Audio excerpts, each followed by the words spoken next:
जो लेडीज़ आज इस डोमेस्टिक वायलेंस की शिकार हैं वो अपने आप को मानसिक तौर पे, इमोशनल तौर पे कैसे ठीक रख सकती हैं? बहुत ही महत्वपूर्ण विषय है ये और बहुत सदियों से महिलाओं को बहुत ज़्यादा झेलना पड़ रहा है।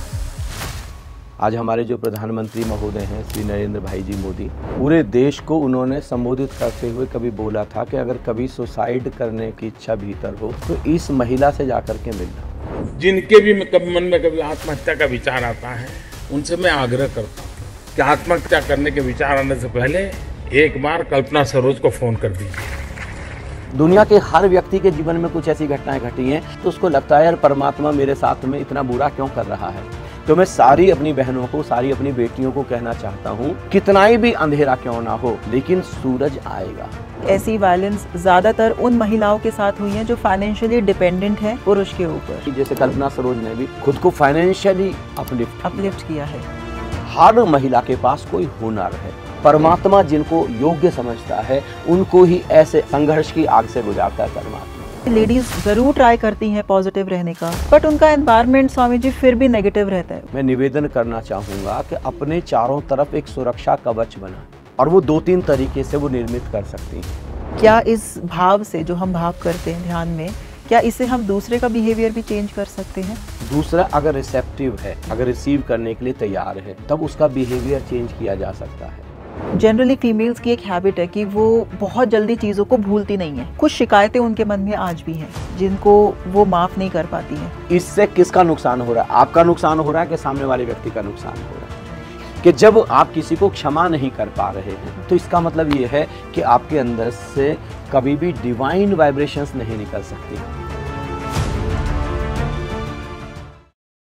अगर आपको हमारा कंटेंट अच्छा लगता है और अगर हम आपकी लाइफ में थोड़ा सा भी वैल्यू ऐड कर पाए हैं, so please subscribe to our channel Anandam for Bharat, क्योंकि आपका केवल एक सब्सक्रिप्शन हमें और हमारी पूरी टीम को बहुत मोटिवेट करता है कि हम ऐसे ही आप लोगों के लिए सेल्फ हेल्प वीडियोस लेकर आते रहें। एंजॉय कीजिए आज का ये सुपर इंटरेस्टिंग पॉडकास्ट विद स्वामी आलोक जी। इनकी लाइफ पर हमने एक फुल पॉडकास्ट किया है जिसका लिंक आपको इस वीडियो के डिस्क्रिप्शन में मिल जाएगा, जरूर देखिएगा। आनंदम, प्रणाम स्वामी जी। प्रणाम स्मृति, कैसे हैं? मैं बहुत अच्छी हूँ Swami ji. Welcome to Anandam for Bharat again. Thank you, lot of thanks. Swami ji, आज का पॉडकास्ट मेरे दिल के बहुत करीब है क्योंकि इस पॉडकास्ट पे करने के लिए मेरे पास बहुत सारी लेडीज़ की रिक्वेस्ट आई हैं। तो आज का जो पॉडकास्ट है वो समर्पित है हमारी बहनों को, हमारी माताओं को जो आज डोमेस्टिक वायलेंस की शिकार हैं, जिनके घरों में कलह, लड़ाई झगड़े बहुत ज़्यादा रहते हैं, बहुत मारपीट होती है। तो स्वामी जी, आज हम कुछ ऐसे रहस्य जानेंगे, कुछ ऐसी चीज़ें जानेंगे कि कैसे लेडीज़, महिलाएं घर पे रहते हुए भी, जो जिनको आज बाहर निकलने की शायद इजाज़त नहीं है या जिम्मेवारियों का बोझ उनके ऊपर बहुत ज़्यादा है, वो घर पे रहते हुए भी अपने आप को शांत कैसे रख सकती हैं। तो स्वामी जी, आज शुरुआत करेंगे इस चीज़ से कि जो लेडीज़ आज इस कलह की, आज इस डोमेस्टिक वायलेंस की शिकार हैं, वो अपने आप को मानसिक तौर पे, इमोशनल तौर पे कैसे ठीक रख सकती हैं। बहुत ही महत्वपूर्ण विषय है ये। हाँ जी। और बहुत सदियों से महिलाओं को बहुत ज़्यादा झेलना पड़ रहा है। आज भी बहुत ज़्यादा झेलना पड़ता है और विशेष रूप से जहाँ पर फाइनेंशियली बहुत दिक्कतें हैं जी, वहाँ यह जो डोमेस्टिक वायलेंस है और भी ज़्यादा है। तो मैं आपको एक घटना सुनाता हूँ, एक स्टोरी सुनाता हूँ, हकीकत की घटना। जी। आज हमारे जो प्रधानमंत्री महोदय हैं श्री नरेंद्र भाई जी मोदी, उन्होंने सारी महिलाओं को, पूरे देश की, केवल महिलाओं को नहीं पूरे देश को उन्होंने संबोधित करते हुए कभी बोला था कि अगर कभी सुसाइड करने का तुम्हारा दिल करे, अगर सुसाइड करने की इच्छा भीतर हो जी। तो इस महिला से जाकर के मिलना। वो महिला का नाम मैं आपको बताऊंगा कि किस महिला के लिए उन्होंने रिकमेंड किया। उस महिला को पद्मश्री अवार्ड मिला है। अच्छा। 12 साल की उम्र में उस लड़की की शादी हो गई। उनके जो पिता थे महाराष्ट्र सरकार में एक साधारण हवलदार थे, बहुत बड़ा परिवार था, बहुत ज़्यादा खर्चा था, तो बहुत कम उम्र में शादी करने का जैसे रिवाज था, और दलित महिला थी, दलित लड़की थी जी। तो मुंबई की झुग्गी झोंपड़ी में शादी हुई। तो शादी होने के बाद मुंबई की झुग्गी झोंपड़ी में चली गई, और वहाँ उसको इतना परेशान किया गया, उसके साथ इतनी हिंसा की गई, इतनी मारपीट की गई कि जब भी वो जैसे कुछ भी, जैसे 1 मिनट के लिए भी वो रेस्ट कर लेती तो उसकी जो जेठानी थी उसको पीटना शुरू कर देती, मारना शुरू कर देती जी। उनको तो एक तरीके से फ्री की नौकरानी मिल गई, अनपेड नौकरानी। जी। दिन इतना बेचारी को 3-4 बजे जगा देते, तब से लेकर के काम करना शुरू करती और रात तक काम करती जाती और अपने पति को भी भड़का देती, तो जेठ भी पीटता फिर बाद में। 6 महीने में उसकी हालत ये हो गई, वो ना अच्छे से खाना खा पाती, ना अच्छे से सो पाती, ना अच्छे से नींद ले पाती। वो बिल्कुल ऐसे दुबली पतली, बिल्कुल ऐसे जरा जीर्ण हो गई, मरने को हो गई। और 6 महीने बाद उसके पिता वहाँ पर मिलने के लिए आए, उसकी हालत देखी, पिता से मिलते ही वो इतनी ज़ोर ज़ोर से लिपट करके रोने लग गई। तो पिता ने कहा कि मैं तुमको ऐसी हालत में रहने नहीं दे सकता। वो वापस अपने घर ले गए, वो औरंगाबाद ज़िले में वहाँ पर रहते थे, महाराष्ट्र में। और वहाँ पर उस लड़की ने सोचा कि मैं पढ़ाई करती हूँ, लेकिन पढ़ाई में उसको सक्सेस नहीं मिली, पढ़ाई में वो कामयाब नहीं हुई। मोहल्ले के लोगों ने लांछन लगाने शुरू की, उसको सुनने को मिलता, उसके सामने ही लोग बोल देते ज़रूर इसी की कोई गलती होगी, इसी ने कहीं ससुराल में कुछ गड़बड़ किया होगा, तभी इसके ससुराल वालों ने, इसके पति ने इसको छोड़ दिया है। अब ये बहुत परेशान रहने लगी और इसने सुसाइड अटेम्प्ट किया। जो ये चूहे मारने वाली जो दवा होती है जी। इसने 3 पैकेट इकट्ठे खा ली, कहीं मैं बच ना जाऊं गलती से भी जी। लेकिन संयोग कि इसको क्या कहते हैं, ये वहाँ पर इसको अस्पताल में भर्ती कराया गया, आईसीयू में। फिर किसी तरीके से इसकी जान बच गई। लोग मिलने आते, और लोग मिलने जो आते रिश्तेदार गली मोहल्ले के, तो इसके ऊपर कटाक्ष करते कि ये तो ऐसे ही बहुत बुरा नसीब लेकर के आई है, माता पिता के ऊपर बिल्कुल बोझ है, कुछ कर नहीं सकती है, ससुराल में भी इसकी कोई सम्मान नहीं है। तो उसको अंदर ही अंदर एक ख्याल आया कि अगर परमात्मा ने मुझे ये 3 दवाई इकट्ठे खाने के बावजूद भी बचाया है, तो इसका मतलब किसी बड़े मकसद के लिए मुझे बचाया है जी। अब मैं लोगों को दिखाऊंगी कि मैं अपना नसीब कैसे खुद लिख सकती हूँ।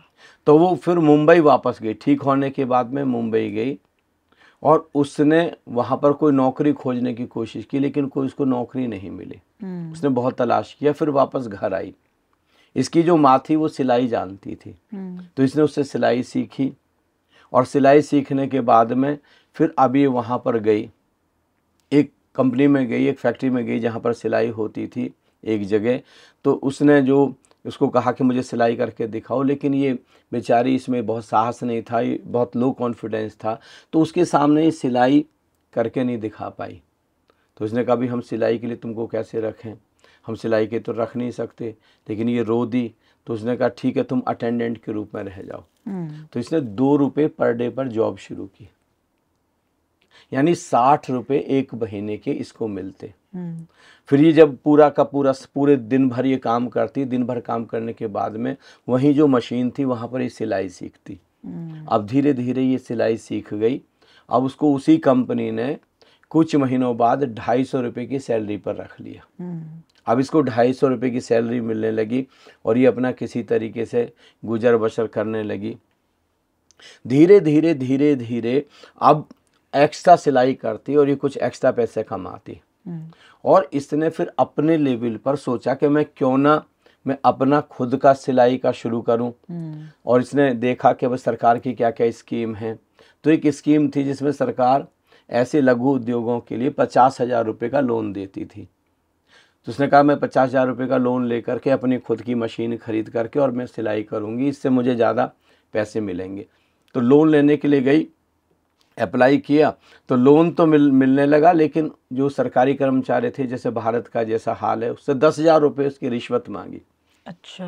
लेकिन उसने कहा मैं रिश्वत किसी भी हालत में नहीं दूंगी। उसने इतना विरोध किया, इतना विरोध किया, इतना हंगामा मचाया कि उनको लगा कि ऐसा ना हो कि हमारी सारी पोल खुल जाए। तो इसको बिना किसी रिश्वत लिए ही इसको 50,000 का लोन दे दिया।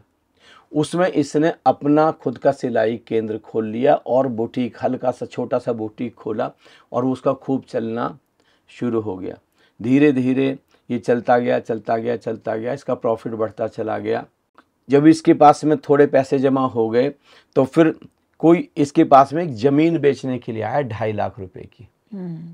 इसको लगा के काफ़ी बड़ी ज़मीन है जी। और 2.5 लाख रुपए में मुझे मिल रही है, वो भी मुंबई जैसी जगह में, जो मेरे बाद में काम आएगी, मैं बहुत बड़ा अपना व्यापार कर सकती हूँ।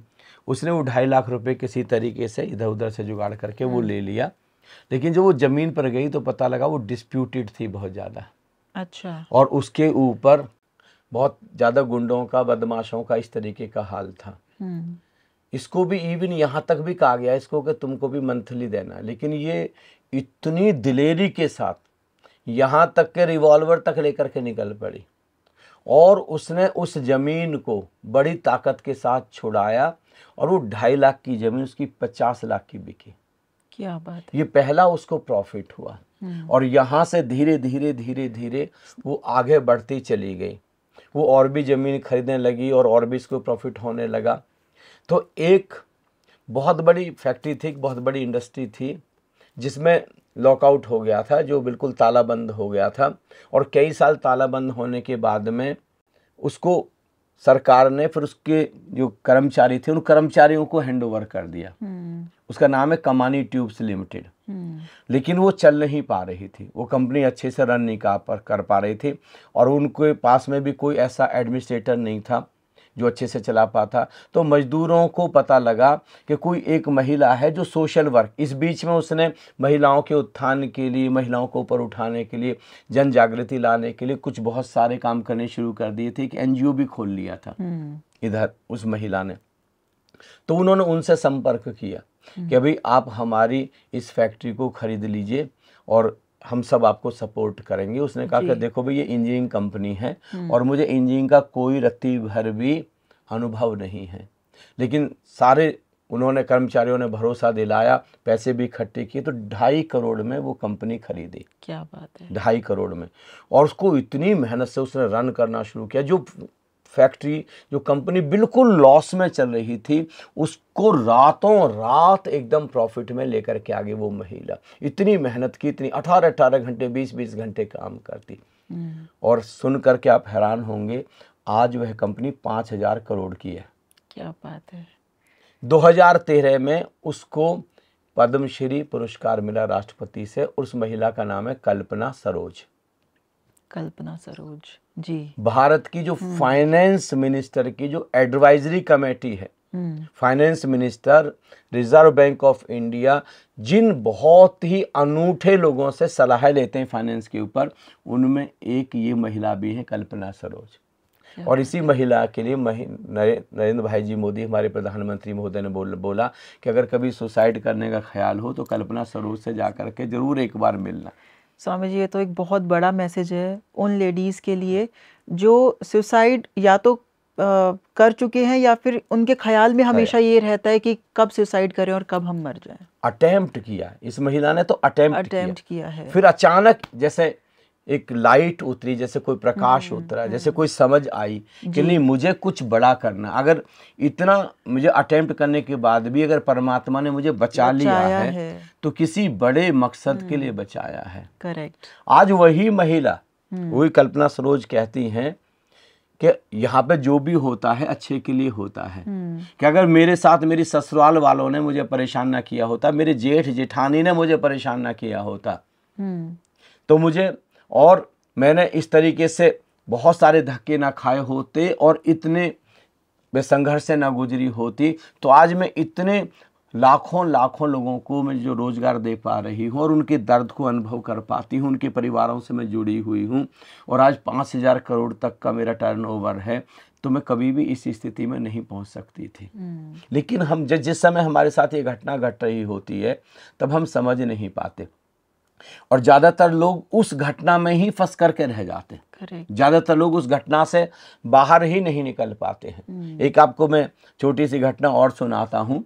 एक बहुत अमीर व्यक्ति है, मेरे जीवन में भी इस तरीके की बहुत सारी घटनाएं घटी हैं और दुनिया के हर व्यक्ति के जीवन में कुछ ऐसी घटनाएं घटी हैं कि जब वो घटना घट रही होती है तो उसको लगता है यार परमात्मा मेरे साथ में इतना बुरा क्यों कर रहा है। बाकी सब लोग भी ऐसा सोच रहे होते हैं। फिर 3 साल बाद, 4 साल बाद, 5 साल बाद हमको लगता है कि वो घटना हमारे जीवन में हमको विकसित करने के लिए घटी थी।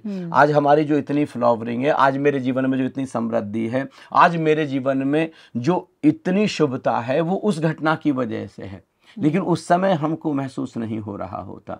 तो मैं सारी अपनी बहनों को, सारी अपनी बेटियों को कहना चाहता हूं कि अभी आप एक बड़े संघर्ष से गुजर रहे हैं। निश्चित रूप से ही पीड़ा है, निश्चित रूप से ही दर्द है जी। कहीं आपके भीतर एक बहुत ही संघर्ष है, बहुत आप दर्द से गुजर रहे हैं। लेकिन सबसे पहली चीज तो मैं कहना चाहूंगा कि कितना ही भी अंधेरा क्यों ना हो, लेकिन सूरज आएगा, प्रभात तो होगा। गम की अंधेरी रात में दिल को न बेकरार कर, और सुबह जरूर आएगी, सुबह का इंतजार कर। उम्मीद नहीं खोनी है।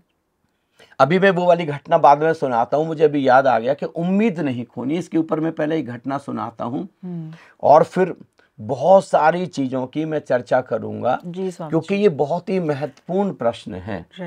और विशेष रूप से भारत की बहनों के लिए, भारत की बेटियों के लिए, भारत की महिलाओं के लिए, उनकी अस्मिता के लिए, उनके आत्मसम्मान के लिए ये बहुत गहरा प्रश्न है। और इस समय भारत सरकार भी बहुत ज़्यादा इसके ऊपर जोर दे रही है। खुद प्रधानमंत्री महोदय मोदी जी खुद इसको मॉनिटर कर रहे हैं, पर्सनली मॉनिटर कर रहे हैं किस तरीके से महिलाओं का उत्थान किया जा सकता है। वो खुद बीच बीच में महिलाओं के बीच में जाते हैं और उनको मोटिवेट करते हैं, उनके लिए क्या रोजगार के साधन हो सकते हैं, किस तरीके से उनके जीवन को फाइनेंशियली और मेंटली अपग्रेड किया जा सकता है। स्वामी जी, ऐसा देखा गया है कि ऐसी वायलेंस ज्यादातर उन महिलाओं के साथ हुई है जो फाइनेंशियली डिपेंडेंट हैं पुरुष के ऊपर। हाँ, देखिए अब इन्होंने भी, जैसे कल्पना सरोज ने भी खुद को फाइनेंशियली अपलिफ्ट किया है, फाइनेंशियली इंडिपेंडेंट किया है। तो हर महिला के पास कोई हुनर है, राइट, कुछ ना कुछ टैलेंट। ये जो प्रकृति है, ये जो अस्तित्व है, जो परमात्मा है, हमको बिना प्रतिभा के धरती पर भेजता ही नहीं है जी। हर किसी के अंदर। तो मैं सारी बहनों को कहना चाहूंगा, एक तो उम्मीद नहीं छोड़नी है, हाँ जी। आशा नहीं छोड़नी है। जरूर अगर कोई समस्या हमारे जीवन में आई है तो जरूर उसका कोई निदान होगा जी, जरूर उसका कोई हल होगा। बिना हल के, बिना सॉल्यूशन के ये जो अस्तित्व है, ये समस्या भेज ही नहीं सकता। और दूसरा, ये जो अस्तित्व है ये कॉस्मिक इंटेलिजेंस है, परम बुद्धिमत्ता है, जिसको ये समझता है कि ये व्यक्ति इस परिस्थिति को हैंडल कर सकता है। और जैसे कोई कुंदन है, जैसे कोई सोना है और अभी गंदा हो गया है, उसके ऊपर धूल मिट्टी चढ़ गई है और उसको फिर आग से तपाया जाए और फिर वो कितना निखर के बाहर आ जाता है। परमात्मा जिनको योग्य समझता है उनको ही ऐसे अग्नि से संघर्ष की आग से गुजारता है परमात्मा। कहते हैं ना स्वामी जी कि कोई भी चैलेंज प्रभु ऐसा नहीं देते जो हम टैकल ना कर सके। हाँ। क्षमता के अनुसार ही देते हैं वो। देखिए, और ऐसे लोग ही फिर दूसरों का दर्द समझ पाते हैं। हाँ जी। जब ये ही फाइनेंशियली बहुत अपलिफ्ट होंगे, फाइनेंशियली अपग्रेडेड होंगे, ऐसे लोग ही दूसरों का दर्द समझ पाएंगे। आप देश के देख ले, प्रधानमंत्री, उन सारे अपने लिस्ट उठा ले प्रधानमंत्रियों की, मुख्यमंत्रियों की, जो लोग बहुत ग्रास रूट लेवल से, बहुत गरीबी से धीरे धीरे इस स्तर तक पहुंचे हैं। उनको एक किसान का दर्द पता है, उनको एक मजदूर का दर्द पता है, उनको एक मछुआरे का दर्द पता है, उनको एक टेलर का दर्द पता है, उनको एक मजदूर का दर्द पता है, कामगार का दर्द पता है। उनको हर दर्द पता है, क्योंकि उन्होंने वह दर्द देखा है, बहुत गहरे तल पर देखा। तो वो कितनी भी कुछ भी हो, लेकिन वो कोशिश करते हैं कि इन सब के लिए हम लोग कुछ कर सके। करेक्ट। तो ऐसे ही कुछ भी है, लेकिन हमको बाहर निकलना है। ये घटना मुझे याद आ रही है कि एक युवक है जो रेगिस्तान की यात्रा पर गया है, जैसलमेर की यात्रा पर, लेकिन रेगिस्तान में वो रास्ता भटक गया, कोई गलत रास्ते पर चला गया। वो चलता जा रहा, चलता जा रहा, चलता जा रहा, चलता जा रहा, चलता जा रहा है, चलता ही चला जा रहा है। अब उसको प्यास इतनी, जो उसके पास पानी है, धीरे धीरे पानी सब खत्म होता जा रहा है। जो भी उसके पानी की बोतल है वो हालांकि बहुत एक एक घूंट कर करके पी रहा है, लेकिन फिर भी धीरे धीरे सारा पानी ख़त्म हो जाता है। और चिलचिलाती धूप है, नीचे से बालू रेत तप रहा है। आखिर में उसको लगता है कि अब तो जीवन यहीं ख़त्म हो जाएगा, अब तो सांसें विदा हो जाएंगी। लेकिन तभी उसको वहाँ उस रेगिस्तान में एक उम्मीद की किरण नज़र आती है, एक झोंपड़ी। उसको लगता है कि अरे शायद यहाँ पर पानी मिल जाए, शायद यहाँ पर कुछ हो। तो किसी तरीके से अपनी सारी इमरजेंसी ताकत को, उस ऊर्जा को संजो करके वो वहाँ तक घिसट घिसट करके पहुँचता है। और जैसे ही उसमें झोंपड़ी में प्रवेश करता है तो वो बिल्कुल एकदम उल्लासित हो जाता है, प्रफुल्लित हो जाता है, क्योंकि वहाँ पर एक हैंड पंप है जी। तो वो तो बड़ा प्रसन्न हो जाता है कि हैंड पंप है, पानी यहाँ पर मिल जाएगा, मैं सारी बोतल्स अपनी भर लूँगा। तो लेकिन जब हैंड पंप के पास जाता है, किसी तरीके से खड़ा हो करके उसको चलाता है तो हैंड पंप नहीं चलता। वो वहीं पर निढाल हो करके गिर जाता है। और निढाल हो करके जब गिरता है तो वो देखता है कि ऊपर एक बोतल टंगी है जिसमें पानी भरा है, और लेकिन वहाँ पर एक कागज का टुकड़ा भी है और एक पेंसिल भी वहाँ पर रखी हुई है। तो वो उसको एकदम से ऊपर से निकालता है और वो देखता है कि अरे इस पे तो नक्शा है, एक तो वहाँ पर मैप है, और उस मैप से कैसे निकला जा सकता है जल्दी से जल्दी इस रेगिस्तान के बाहर, वो पूरा का पूरा। और उसमें लिखा हुआ है कि इस मैप को याद करने के बाद, अपने दिमाग में बैठाने के बाद यहीं लगा देना, जिससे कि कोई दोबारा से रास्ता भटक जाए तो उसको पढ़ करके वो रास्ता पार कर सके। और ये पानी को पीने लगता है। तभी उस बोतल पर देखता है लिखा हुआ है कि इस पानी को पीना नहीं है, इस पानी को हैंड पंप में डालना है, जिससे कि ये पानी दे सके और फिर वापस बोतल भर के रखना है। अब उसके पास में बड़ी दुविधा है कि डालूं कि ना डालूं, क्योंकि थोड़ा सा पानी है, 2-4 घूंट पी सकता है। अब एक रिस्क है, लेकिन उसके बाद भी वो रिस्क लेता है और पानी को हैंड पंप में डालता है। डरते डरते चलाता है, 1, 2, 3 पानी नहीं निकल रहा है, घबराने लगता है। फिर 4 और 5 अचानक पानी निकल जाता है। इतना ठंडा पानी, इतना शीतल पानी। वो खूब मुँह धोता है, पूरा सिर भी धोता है, खूब जी भर के पानी पीता, अपनी सारी बोतल भर लेता है। वो वापस पानी की बोतल को ऊपर टांग देता है, नक्शे को भी टांग देता है। फिर वो निकलता है झोंपड़ी से बड़े धन्यवाद के साथ में, बड़े ग्रेटिट्यूड के साथ में। वो बस 15-20 कदम जाता और फिर दौड़ करके वापस आता, फिर बोतल को उतारता है और उस पर जो कागज़ का टुकड़ा पेंसिल उस पर लिखता है कि जो भी यहाँ पे लिखा हुआ उसके लिए लिखता है इट रियली वर्क्स, ये सच में काम करता है, इसको भरोसा करें, ये काम करता है। और फिर वो वहाँ से चला जाता है।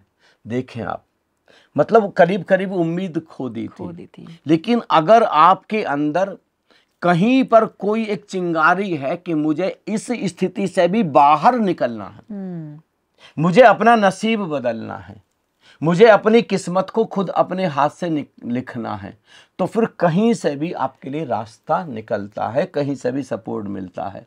तो एक तो ये कि उम्मीद नहीं छोड़नी। ये कल्पना सरोज जी को हम एक सिंबल मानते हुए, हम एक उदाहरण मानते हुए, और ऐसा एक तो कल्पना सरोज ने ऐसी बहुत सारी महिलाएं हैं जिन्होंने जीवन में बहुत कुछ किया है, जिनके जीवन में बड़ा संघर्ष था, जिनके जीवन में बड़ी मारपीट थी। और सबसे बड़ी चीज है, कल्पना सरोज जी को तो कम से कम पिता का सपोर्ट मिला। बहुत सारी ऐसी भी महिलाएं हैं जिनको अपने पेरेंट्स का, अपनी मैके का भी सपोर्ट नहीं मिला और ससुराल वालों ने बहुत परेशान किया, उसके बावजूद भी वो इस स्थिति से बाहर निकली हैं। स्वामी जी, आपकी ये बात सुन के मेरे मन में एक प्रश्न आ रहा है कि आई एम श्योर कि लेडीज़ ज़रूर ट्राई करती हैं पॉजिटिव रहने का, कुछ वीडियो सुन के, आप जैसे मास्टर्स की वीडियो सुन के, बट उनका एनवायरनमेंट स्वामी जी फिर भी नेगेटिव रहता है। वो बहुत एक नेगेटिव एनर्जी से घिरी रहती हैं। कुछ लोग उनकी फैमिलीज़ में ऐसे होते हैं। तो इस सब के चलते वो अपने आप को, अपनी एनर्जी को कैसे चैनलाइज करके रख सकती हैं एक नेगेटिव एनवायरनमेंट में? हाँ, ये बहुत ही महत्वपूर्ण है। मैं एक प्रयोग बताता हूँ। हाँ जी स्वामी। और मैं चाहूँगा कि हम सब लोग उस प्रयोग को करें जी। देखिए, जब हमारे साथ डोमेस्टिक वायलेंस हुई है, हाँ जी, या हम बहुत पीड़ा से गुजरे हैं, ये दर्द से गुजरे हैं, ये जो प्रयोग मैं अभी आप कराने के लिए जा रहा हूँ, इस प्रयोग को केवल वो महिलाएं नहीं, कोई भी कर सकता है जो बहुत दर्द में है, बहुत पीड़ा में है। जी। जो सबसे बड़ी चीज है, जो अगर आपके अंदर बहुत दर्द है, बहुत पीड़ा है, अगर आप बहुत दुख से गुजर रहे हैं, बड़े तनाव से गुजर रहे हैं, बड़े डिप्रेशन से गुजर रहे हैं, तो सारा का सारा जो दर्द है वो नेवल सेंटर्ड हो जाता है। पूरा का पूरा हमारे पेट को एकदम से बर्बाद कर देता है, पूरे गट को बर्बाद कर देता है, हमारी सेहत चली जाती है, हम बहुत इमोशनली इम्बैलेंस हो जाते हैं। तो सबसे पहले तो किसी तरीके से इस पीड़ा को, इस दर्द को समझते हुए और इसको बाहर निकालना, एक बहुत ही सुंदर सी विधि मैं कराने के लिए जा रहा हूँ। मैं चाहूँगा कि हमारी सारी बेटियाँ, हमारी सारी बहुएं, हमारी सारी बहनें इस विधि को करें, और उसके अलावा वो सब लोग भी जो दर्द से गुजर रहे हैं वो भी इस विधि को करें। देखिए करना क्या है, जितने भी मित्र यहाँ पर हैं, आप भी और जितने भी हैं, उस प्रयोग को करें कि अपना हाथ नाभि पर रखें ऐसे, और क्या कहते हैं, आराम से आंख बंद करें और अपना जो होश है, अपना जो ख्याल है, आती जाती श्वासों पर लाएं और श्वासों को इतना गहरा करें कि हर अंदर आती श्वास नाभि पर आती जा रही है, हर अंदर आती श्वास नाभि को छू रही है, हर अंदर आती श्वास नाभि को छू रही है। ये श्वास के ऊपर प्रयोग करना है और साथ ही गहरी धारणा करनी है कि मेरे जीवन में इस समय जितना भी दर्द है, मेरे जीवन में इस समय जितनी भी पीड़ा है, जितना भी मेरा दुख है, जितना भी तनाव है, जो भी डिप्रेशन है, सारा का सारा नाभि पर इकट्ठा होता जा रहा है। सारा का सारा मेरे मन से निकल करके, मेरे हृदय से निकल करके, मेरी भावनाओं से निकल करके, मेरे विचारों से निकल करके, मेरे शरीर के रोम रोम से निकल करके सारा दर्द नाभि पर इकट्ठा होता जा रहा है। सारा दर्द नाभि पर इकट्ठा होता जा रहा है। सारा दर्द नाभि पर इकट्ठा होता जा रहा है। हमारी जो धारणा है, हमारी जो कल्पना है, हमारा जो भाव है, हमारे सारे दर्द को नाभि पर लेकर के आ जाएगा। कई लोगों को तो नाभि पर ऐसे गोल गोल घूमता हुआ कोई चक्र जैसा भी अनुभव होगा, किसी किसी को गुड़गुड़ जैसा अनुभव होगा, वहाँ पर किसी किसी को नाभि पर सच में पेन फील होगा। आप लगातार करते जाएं 2 से 3 मिनट इस प्रयोग को करना है कि मेरा सारा दर्द नाभि पर आ गया है, मेरा सारा दर्द नाभि पर आ गया है, मेरा सारा दर्द नाभि पर आ गया है, मेरा सारा दर्द नाभि पर आ गया है, मेरा सारा दर्द नाभि पर आ गया है। सारी पीड़ा, सारी समस्या, सब कुछ नाभि पर इकट्ठी हो गई, नाभि पर इकट्ठी हो गई, नाभि पर इकट्ठी हो गई। सारा एक नाभि पर आ गया है। अब यहाँ से धीरे धीरे उस दर्द को ऊपर की ओर लाना है और फिर उस दर्द को कंप्लीटली एकदम से रिलीज करना है। अब दोनों हाथ हृदय पर रखें। Put your both hands on your heart. ये जो हमारा फिजिकल हार्ट है वहाँ पर अब भाव करें कि जो अभी भी श्वास लेते रहें, श्वास के प्रति होश, गहरी धारणा करें कि जो दर्द अब नाभि पर इकट्ठा हुआ था, धीरे धीरे नाभि से अब हृदय पर आता जा रहा है। नाभि से ऊपर उठ करके सारी पीड़ा, सारा दर्द, सारा डिप्रेशन, सारा स्ट्रेस, मेरी सारी प्रॉब्लम्स अब हृदय पर आती जा रही हैं, अब हृदय पर आती जा रही हैं। मेरा सारा दर्द हृदय पर आता जा रहा है, मेरा सारा दर्द हृदय पर आता जा रहा है, मेरा सारा दर्द हृदय पर आता जा रहा है, मेरा सारा दर्द हृदय पर आता जा रहा है। मेरी सारी पीड़ा हृदय पर आ गई है, मेरी सारी पीड़ा हृदय पर आ गई है, मेरी सारी पीड़ा हृदय पर आ गई है, सारी की सारी पीड़ा हृदय पर आ गई, पूरा का पूरा दर्द हृदय पर आ गया, सारा का सारा हृदय पर दर्द आ गया है, सारा का सारा दर्द। अब यहाँ से इस दर्द को अब हम सिर के ऊपर लाएंगे। अपने दोनों हाथ अब सिर के ऊपर ले आएं। Put your both hands on the top of your head. अब एक और प्रगाढ़ धारणा करनी है कि जो दर्द अब नाभि से हृदय पर आया है, अब वो हृदय से सिर के ऊपर आ गया है।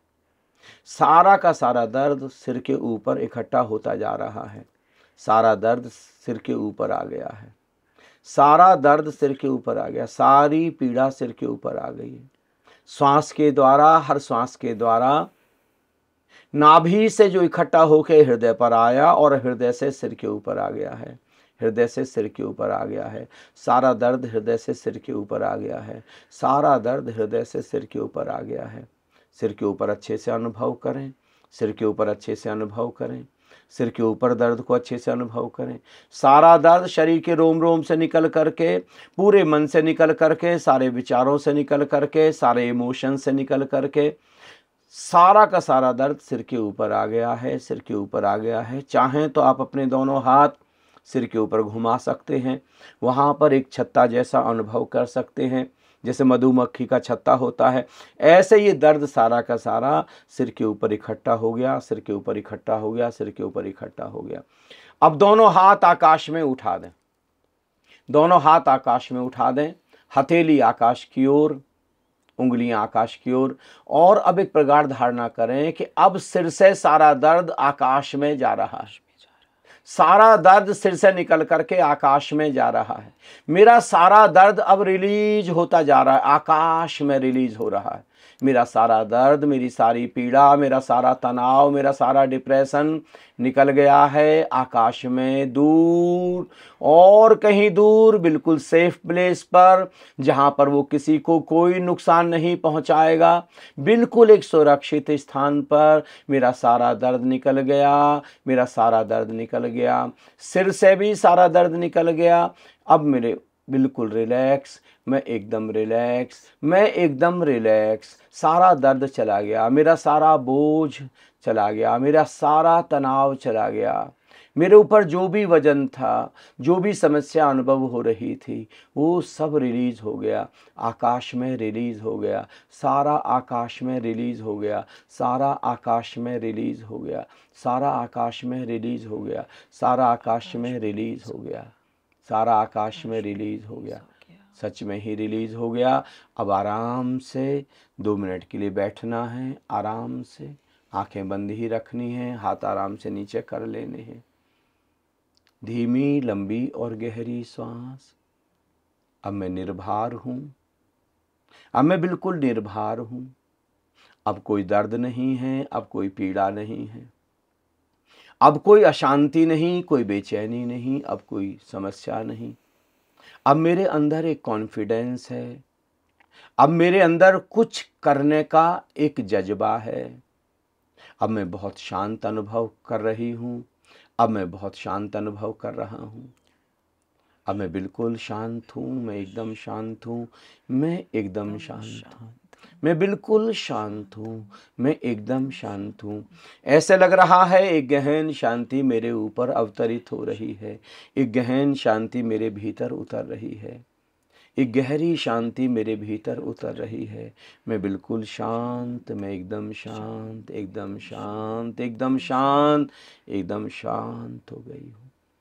जितनी भी देर चाहें इस गहन शांति में हम डूबे रह सकते हैं, जितनी भी देर चाहें, और आप पाएंगे अचानक जैसे कोई प्रकाश उतर गया, जैसे अचानक कोई प्रज्ञा, कोई समझ हमारे भीतर उतर गई, अचानक एक उम्मीद की किरण हमको नज़र आने लगी, जैसे अचानक आशा, अचानक खुद पर एक भरोसा आने लगा कि नहीं, अब मैं इससे बाहर सच में ही निकल सकती हूँ।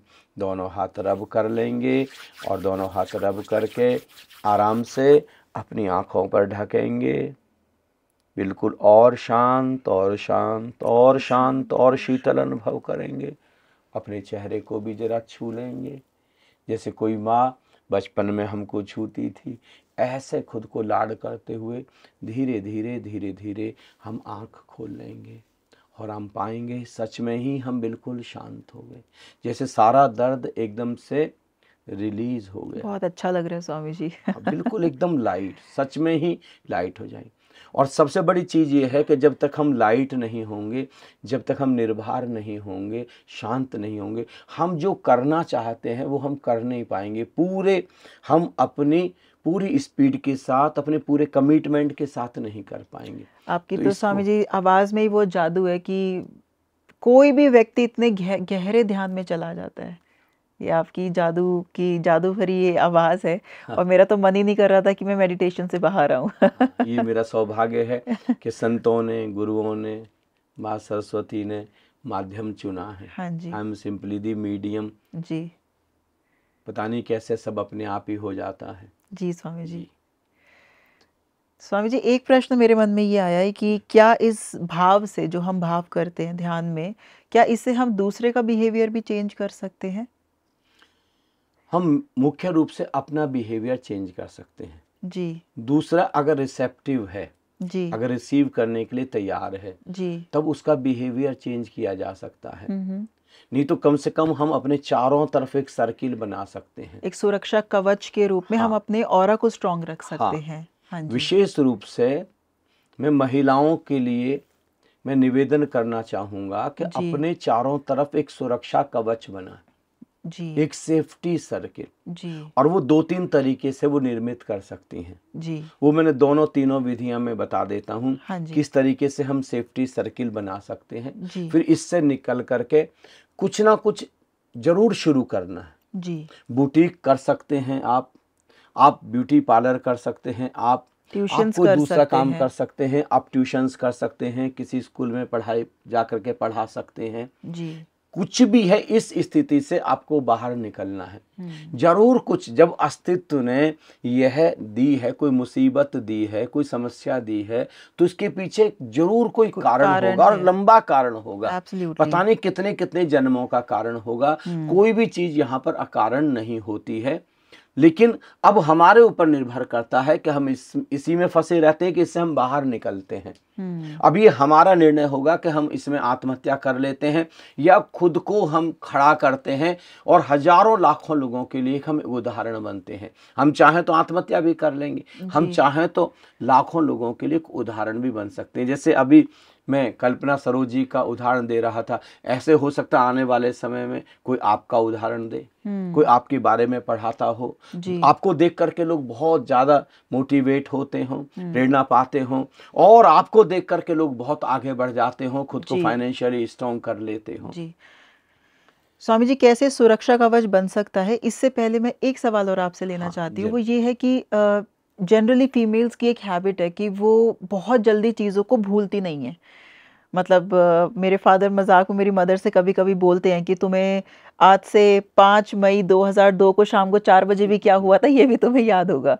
तो मैंने देखा है कि जनरली ये आदत होती है, बट जेन्युइनली अगर हम इसकी बात करें तो कुछ शिकायतें उनके मन में आज भी हैं जिनको वो माफ़ नहीं कर पाती हैं, और ये उनकी साधना का एक सबसे बड़ा एक डिस्ट्रैक्शन है। तो कैसे माफ़ किया जा सकता है उन लोगों को जिनको उनको लगता है कि उन्होंने उनके साथ बहुत बुरा किया है? देखिए, सबसे बड़ी चीज है कि एक समझ पैदा करें। हाँ जी। अपने पूरे जीवन भर को आप चुपचाप एक बार बैठ के कोई 1 घंटा अपने लिए निकालें, है ना, और चुपचाप बैठे अकेले में, जब आपके घर में कोई भी नहीं है। और घर में कोई है तो आप चले जाएं, पार्क में चले जाएं, मंदिर में चले जाएं, गुरुद्वारे में चले जाएं, किसी ऐसी जगह चले जाएं जहां पर अब आपको कोई डिस्टर्ब करने वाले नहीं है। और आप चुपचाप बैठ जाएं और बचपन से लेके अब तक की सारी एक एक घटना को आप एनालाइज करें। वो सारी घटनाएं देखें आप जिनको माफ नहीं कर पा रहे, आप जिसको भूल नहीं पा रहे। और अब सबसे बड़ी चीज ये देखें कि इससे किसका नुकसान हो रहा है, आपका नुकसान हो रहा है कि सामने वाले व्यक्ति का नुकसान हो रहा है। राइट। इस सारे बोझ को ढो करके केवल आपका नुकसान हो रहा है। जी। और सबसे बड़ी चीज, आप इस विशेष सर्किल में, इस दुष्चक्र में फंस रहे हैं, क्योंकि विज्ञान, हमने भी बहुत बार चर्चा की है कि जब आप किसी को क्षमा नहीं कर पा रहे हैं और एक शिकायत का बोझ लगातार आप लेकर के चल रहे हैं, और आपको 20 साल पहले, 30 साल पहले की भी चीजें तारीख सहित, समय सहित याद हैं, तो इसका मतलब ये है कि आपके अंदर से कभी भी डिवाइन वाइब्रेशंस नहीं निकल सकती। डिवाइन तो छोड़िए, पॉजिटिव वाइब्रेशंस नहीं निकल सकती। आपके अंदर से नेगेटिव वाइब्रेशंस निकल रही हैं, और वो नेगेटिव वाइब्रेशंस नेगेटिव चीजों को हमारी ओर अट्रैक्ट कर रही है। वो शिकायत बहुत गहरे सबकॉन्शियस में चली जाएगी। फिर हम उसको अगले बर्थ में भी लेकर के ट्रेवल करेंगे, और हम उसी शिकायत के साथ, उन्हीं ग्रजेस के साथ में हम पैदा होने के लिए जा रहे हैं। और हमारी सारी प्रोग्रेस रुकी हुई है। तो किसी को क्षमा करके, उन चीजों को भूल करके आप किसी और के ऊपर एहसान करने नहीं जा रहे हैं, खुद के ऊपर, अपने ऊपर आप एहसान करने जा रहे हैं। आप करके देखें, मेरे ऊपर भरोसा ना करें, आप इसको करके देखें जी। आप इसको अनुभव करें, जान करके देखें। आप उन सारी चीजों को, आप किसी हिप्नोथेरेपिस्ट के पास पहुंच जाएं, कोई जो आपको बहुत गहरे मेडिटेशन में ले जा सकते हैं उनके पास पहुंच जाएं, या आप हमारे कार्यक्रम में ही आ जाएं। और आप गहरे सबकॉन्शियस में जा करके वहाँ पर उन सारी चीज़ों को रिलीज करें, सारे के सारे एक एक चीज को। या फिर जो ओशो का डायनामिक मेडिटेशन है, जो सक्रिय ध्यान है, उसके माध्यम से कैथार्सिस के द्वारा सारा का सारा रिलीज करें। या फिर हम अपने कार्यक्रम में बहुत सारे कैथार्सिस के प्रयोग कराते हैं, फर्स्ट लेवल प्रोग्राम में ही कराते हैं। बहुत सारे लोग इतना रिलीज हो जाते हैं, इतना रिलैक्स फील वो करते हैं। उन सबको जब तक आप नहीं निकालेंगे, ये वजन आप लेकर के चलते रहेंगे। आपकी खुद की प्रोग्रेस रुकी हुई है, आपके पूरे परिवार की प्रोग्रेस रुकी हुई है। तो मैं इन सारी बहनों को भी जो डोमेस्टिक वायलेंस है, जो बहुत दर्द से, बहुत पीड़ा से गुजर रही हैं, मैं उनको भी कहता हूँ, ठीक है, दर्द आया है, दर्द आया होगा, कोई कारण होगा जी, जरूर हमको जगाने के लिए। और ये हकीकत तो ये कि अगर आप अपने पास्ट लाइफ में जाकर के देखें तो आप बड़े हैरान होंगे, ये आपने ही डिसाइड किया है। क्योंकि इस संघर्ष में, इस मुसीबत में, इस चुनौती में जब आप मुस्कुराते हुए, आप जब संकल्प के साथ बाहर निकलते हैं तो हमारी चेतना अपग्रेड होती है और हायर प्लेन्स पर जाती है, हायर फ्रीक्वेंसी पर जाती है। ये हमने ही ये मांगा, ये हमने ही डिसाइड किया। और बहुत बड़भागी हैं वो लोग स्वामी जिनके जीवन में दुख आए। हाँ, क्योंकि परमात्मा की याद दुखों में ही आती है, आती नहीं, सुख में ही। दुख में ही लोग बहुत बड़े हो पाते हैं। किसके जीवन में नहीं आए हैं कष्ट? भगवान श्री राम के जीवन में, माता सीता के जीवन में। माता सीता भी चाहती तो वो सुसाइड कर सकती थी, उन्होंने ऐसा तो नहीं किया, लव कुश का पालन किया, बल्कि लव कुश को एक आने वाले भविष्य के लिए तैयार किया। वो वहां पर भी, अशोक वाटिका में भी रावण के यहाँ पर सुसाइड कर सकती थी, लेकिन उन्होंने कितना मतलब संकल्प के साथ में एक तिनका भी, मतलब एक तिनका बीच में रख दिया। क्या संकल्प रहा होगा रावण और अपने बीच में एक तिनका रख दिया कि तुम इसको क्रॉस करके दिखा दो। लक्ष्मण रेखा तो छोड़ो, तुम इस तिनके को क्रॉस करके दिखा दो तुम।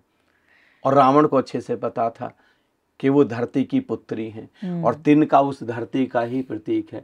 बस तिनके को क्रॉस किया कि मतलब वो भस्म हुआ, वो पूरा का पूरा। तिनके तक को भी वो क्रॉस नहीं कर पाया। कितना संकल्प है। बहुत सारे लोग, झांसी की रानी लक्ष्मीबाई हैं, देखो खुद कितने दर्द से, कितने अपने बच्चे को यहाँ पर रख करके करी हैं। हमको अपने अंदर जा कर के अपनी असली शक्ति को, अपनी धरोहर को, अपनी ऊर्जा को, अपने अंदर छिपे हुए हीरों को पहचानना है, ध्यान से जुड़ना है, प्रार्थना से जुड़ना है। मैं सारी की सारी बहनों को कहना चाहूँगा, अगर अभी आपको घर पर ध्यान भी नहीं करना आता, कीर्तन तो करना आता है ना। जब आप ताली बजाते बजाते कीर्तन करेंगे, कोई भी समय निकालें, 10 मिनट, 15 मिनट, आधा घंटा, जो भी आपके घर पर कीर्तन होता है, शिव जी का होता है, राधा जी का, कृष्ण जी का होता है, राम सीता जी का होता है, या आप जिस भी परिवार से हैं, आप हर परिवार में, सिख परिवार के अपने कीर्तन हैं, हिंदू परिवार के अपने कीर्तन हैं, मराठी परिवार के अपने कीर्तन हैं, तो वो आप कीर्तन करें। जब आप कीर्तन करते हैं, ताली बजाते हैं, मैं तो कहूँगा अगर आप कीर्तन भी नहीं कर पा रहे, आप केवल क्लैपिंग करें। जो बहुत सारा स्ट्रेस है, बहुत दुख है, बहुत सारी पीड़ा है, और बहुत सारा जो अतीत है, वो सारा का सारा अतीत अचानक क्लैपिंग से बिल्कुल ही विदा हो जाता है, एकदम से रिलीज होता चला जाता है सारा का सारा। और अगर हो सके तो क्लैपिंग करते हुए अपने आप को अपग्रेड करें। कुछ ऐसे शब्द बोलें जो आपको बहुत अच्छा फील कराते हैं, प्रफुल्लित और आनंदित फील कराते हैं। जैसे आप क्लैपिंग करते हो, वाह बोल सकते हैं, वाह वाह वाह, क्योंकि हमारे जीवन में जब भी बहुत सुंदर होता है तब हम वाह बोलते हैं। वाह, कितनी सुंदर कविता है ये, डॉक्टर कुमार विश्वास ने कितनी सुंदर, वाह क्या बात है, हम ऐसा बोलते हैं।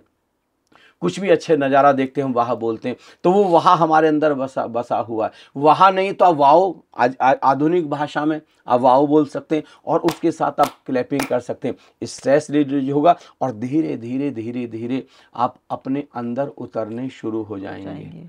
और मैं निवेदन करूँगा कि आप आँख बंद करके, एक तो आती जाती श्वास का होश, ये प्रयोग करना है। आती जाती, कुछ नहीं करना, केवल आती जाती श्वास के प्रति होश, सचेत हो जाएं। और नौस्थल के पास में सबसे आसान होता है श्वास को अनुभव करना। दूसरा, नेवल पर, जब सांस नेवल तक जाती है, पेट का उठना, पेट का गुण, इन दोनों में से जिस जगह भी आपके लिए इजी है वहाँ पर श्वास के प्रति जागृति, वहाँ पर श्वास के प्रति होश आपको बनाना है। आप देखते जाएं, देखते जाएं, देखते जाएं। श्वास को धीमा करें, धीमी श्वास का अर्थ है कि मेरी श्वास अब किसी को भी सुनाई नहीं दे रही, धीरे धीरे मेरी श्वास मुझको भी सुनाई नहीं दे रही है। तो धीमी श्वास आपके मन को शांत कर देगी। इतना जो विचारों का शोरगुल है, इतनी जो निगेटिविटी है, इसको धीरे धीरे शांत कर देगी, तलहटी पर बैठा देगी। फिर गहरी सांस का मतलब है नाभि तक। धीरे धीरे आपके अंदर एक शांति आने लगेगी, एक सुख आने लगेगा, अकारण आनंद आना शुरू हो जाएगा। और लंबी, जितनी देर तक सांस धीरे धीरे अंदर भर सकते हैं उतना। सबसे बड़ी चीज क्या है, अगर डोमेस्टिक वायलेंस हो रही है या बहुत दर्द है, बहुत पीड़ा है, इसका मतलब प्रेम नहीं मिल रहा है, प्रेम की तो कहीं ना कहीं कोई कमी महसूस हो रही। जब आप लंबी सांस लेंगे, गहरी सांस लेंगे, तो उसके साथ आप भाव करेंगे ये पूरा यूनिवर्स जो प्रेम से लबालब भरा है, अब उस यूनिवर्स का, परमात्मा का प्रेम मुझ में आ रहा है। केवल एक परिवार नहीं, पूरे यूनिवर्स का, चांद का, सूरज का, सितारों का, हर श्वास के साथ वह प्रेम मेरे भीतर आता जा रहा, हर श्वास के साथ वह प्रेम मेरे भीतर आता जा रहा, हर श्वास के साथ वह प्रेम मेरे भीतर आता जा रहा है। और सच में केवल 5 मिनट के अंदर आप खुद को इतना प्रेम से भरा हुआ, इतना शांत, इतना आनंदित महसूस करेंगे। और फिर बंद आंखों से देखना है जी। ध्यान से जुड़ने की सुंदरतम विधि, कुछ भी नहीं कर पा रहे, श्वास पर ध्यान ले आए और बंद आंखों से देखें। धीरे धीरे अंधेरा जैसा दिखाई देगा, फिर वो अंधेरा फैलता जाएगा, अंधेरे में ही उजाला जैसा दिखना शुरू हो जाएगा।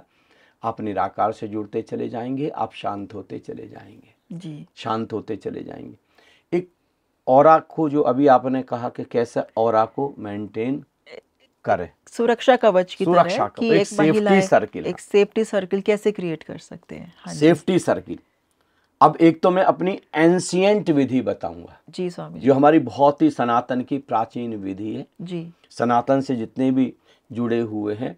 और ये तो मैं निवेदन करूंगा कि सारी माताओं को निवेदन करूंगा, जब बच्ची छोटी है बोलना सीखिए, तब से बच्ची को सिखाएं।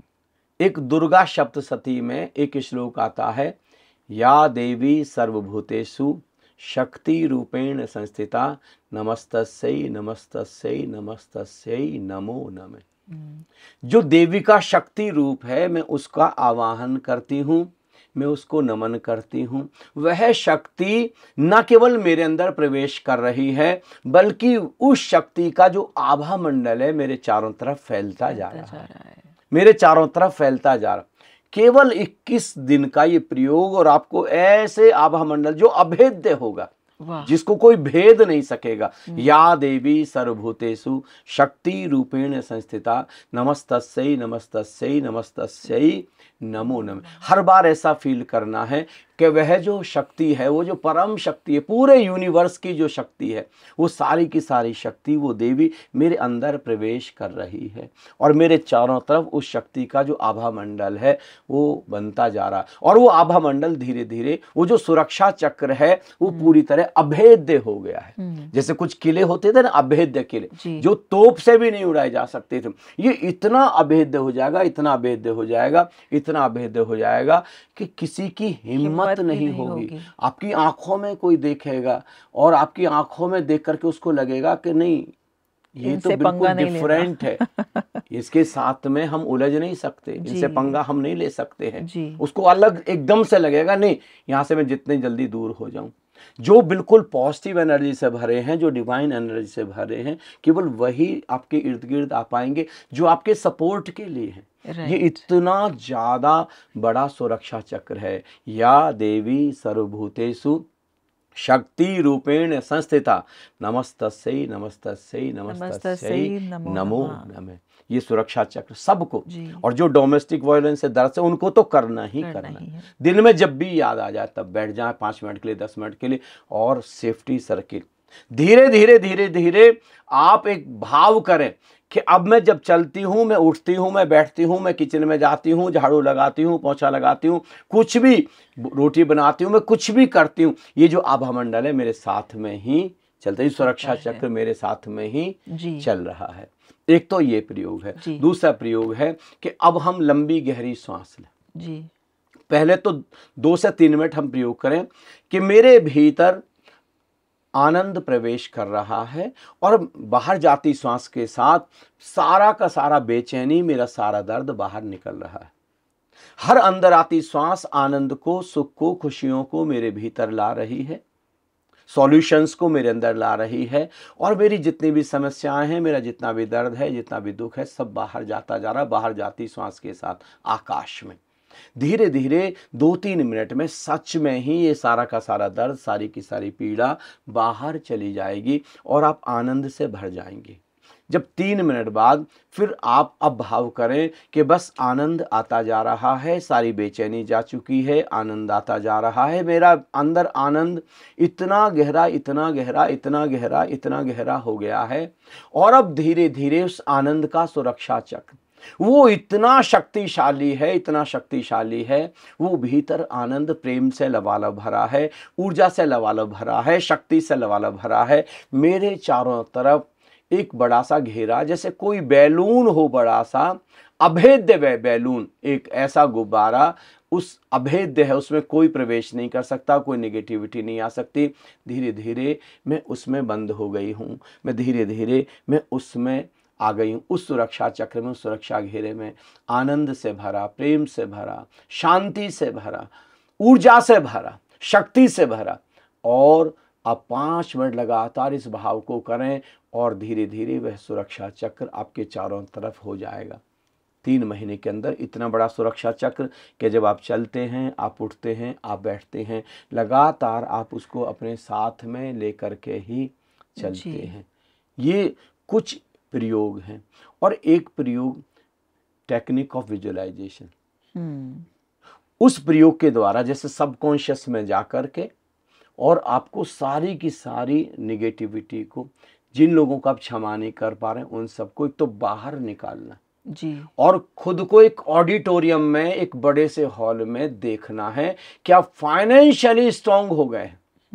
ये दृश्य कल्पना की तरह, जैसे वीडियो की तरह देखना, धीमी लंबी गहरी सांस और देखना है कि मैं एक ऑडिटोरियम में हूँ, लोग मेरे स्वागत के लिए आए हुए हैं, मैंने एक एग्जाम्पल सेट कर दिया है, लोग मेरे लिए क्लैपिंग कर रहे हैं, लोग मेरे लिए ताली बजा रहे हैं।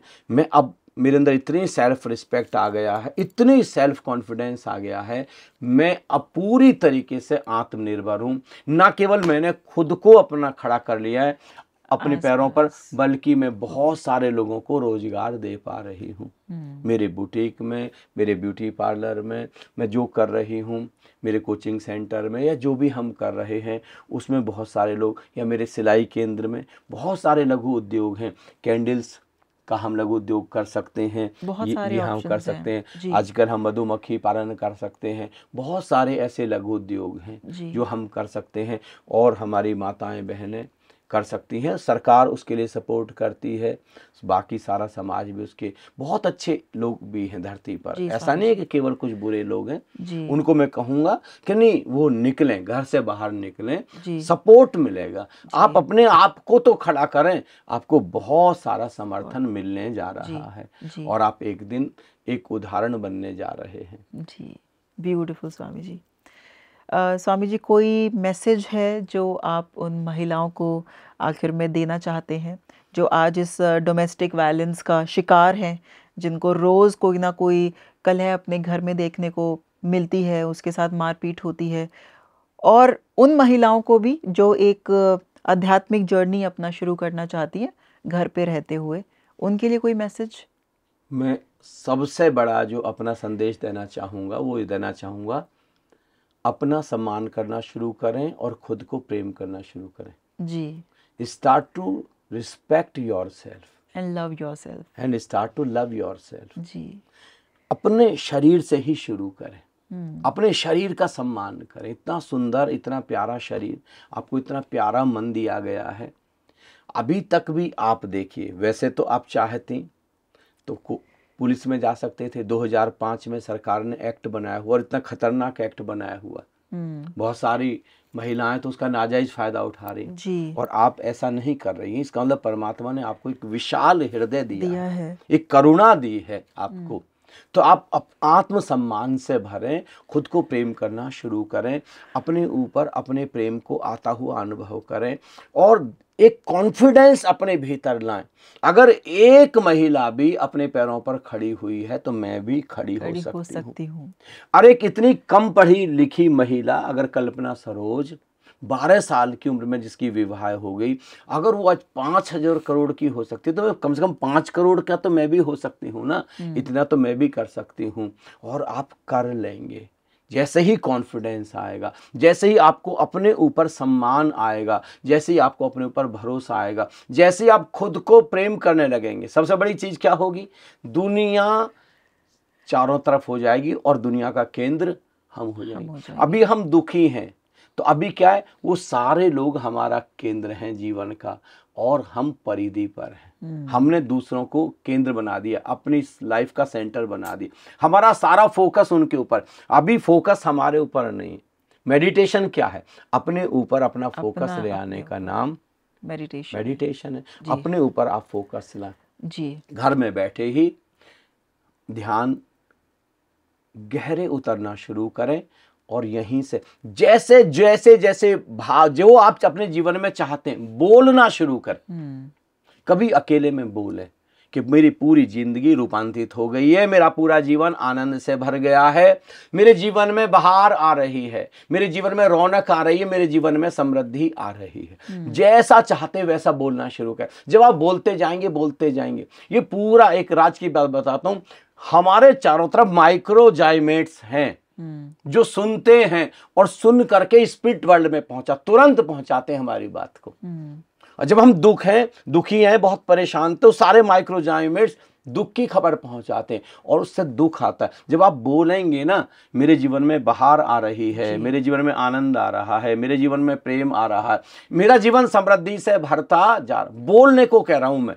बोलना सर्वाधिक महत्वपूर्ण। जब बोलेंगे तो उससे अंदर के थॉट्स, अंदर की वाइब्रेशंस अपने आप ही चेंज होनी शुरू हो जाएंगी। राइट। मैं व्यूअर्स को ये बोलना चाहती हूँ कि आज का ये पॉडकास्ट बहुत महत्वपूर्ण है और अगर कोई भी क्वेश्चन जो हमसे मिस हो गया है, आप कमेंट सेक्शन में हमें क्वेश्चंस भेज सकते हैं and we promise you that कि हम नेक्स्ट पॉडकास्ट में आपके हर क्वेश्चन का जवाब मैं स्वयं ला कर दूंगी स्वामी जी के through. Swami ji, thank you for this podcast. ये बहुत अच्छा लगा। अगर एक बहन भी इस पॉडकास्ट को देख करके बाहर आए और खुद को खड़ा कर पाए, फाइनेंशियली इंडिपेंडेंट कर पाए, तो मुझे बेहद खुशी होगी। जी स्वामी जी, ज़रूर होगा ऐसा। बहुत बहुत धन्यवाद। Thank you so much Swami ji. Thank you. Anandam प्रणाम। प्रणाम।